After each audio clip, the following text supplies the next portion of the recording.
Can you believe it's been 10 years since Zombieland became a sleeper hit, propelling upstarts Emma Stone and Jesse Eisenberg into A-list fame and giving us quite possibly the best cameo ever with Bill Murray's portrayal of Bill Murray.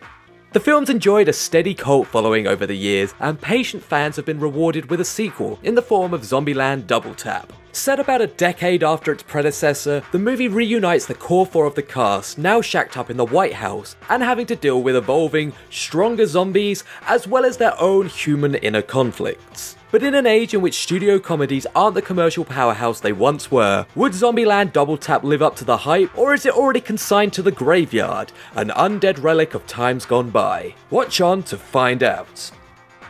Firstly, I'm happy to report that the cast chemistry that made the first movie so endearing is still most definitely there. Abigail Breslin, Woody Harrelson, Emma Stone and Jesse Eisenberg are all on top form, and aside from physical aging, it's hard to believe there's been such a gap since we saw these characters last. This is augmented by the addition of Madison, Columbus's ditzy new love interest. Played by Zoe Deutsch, she absolutely owns every scene she's in, having some of the most belly laugh-inducing moments in the film. In fact, she's so good, she makes the character we're meant to find annoying entirely charming. And as a result of this slightly increased main cast, Zombieland Double Tap achieves what I would consider its primary goal. It's genuinely really funny. It balances the line between laugh-a-minute gags without suffering from diminishing returns, and much of that is down to this aforementioned chemistry, rather than from, say, any obviously scripted lines. I could be wrong, but the best moments definitely felt organic, almost improvised, and this spontaneity only adds to the laughs.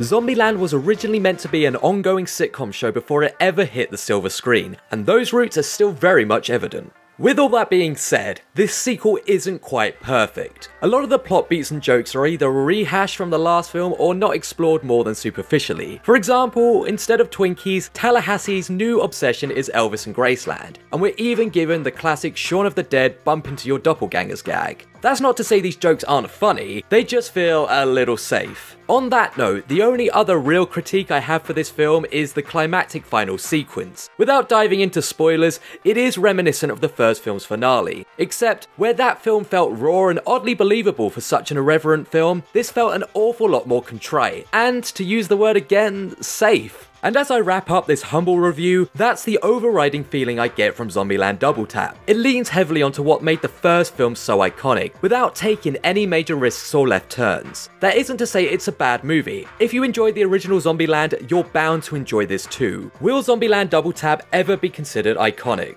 Probably not, but it's a hugely enjoyable romp, and the perfect comedy treat for Halloween season.